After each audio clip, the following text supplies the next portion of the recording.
August 1 గురువారం కొరకు ఏర్పాటు చేయబడిన దేవుని వాక్యం. జీవార్థమైన ఉపదేశమును అంగీకరించువానికి జ్ఞానుల సహవాసము లభించును. సామెతల గ్రంథము 15వ అధ్యాయము 31వ వచనం.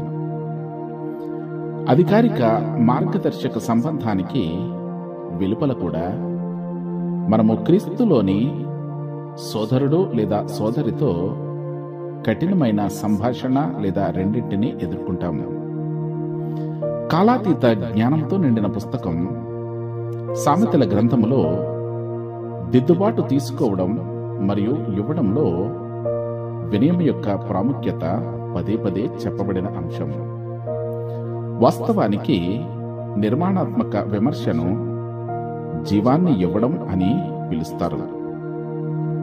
అత్యంత ప్రేమ, కృప, కనికరము గల మా పరలోకపు తండ్రి, నీకు స్తోత్రాలు.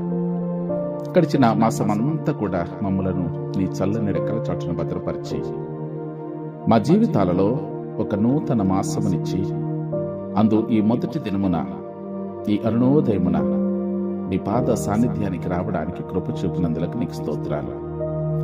ప్రభువా, ఈ ఉదయమున నీ కృపతో మమ్మలను తృప్తిపరచండి. మేము చేసిన ప్రతి కార్యములలో, మా బాధ్యతల్లో, మా ప్రయాణములలో నీ సహాయమును, సఫలతను మాకు అనుగ్రహించండి. ఈ ప్రార్థనని ప్రియ కుమారుడును మా ప్రభువైన యేసుక్రీస్తు అతి పరిశుద్ధ నామమున అడిగి ప్రార్థించి వేడుకుంటూ ఉన్నాము తండ్రి. ఆమేన్.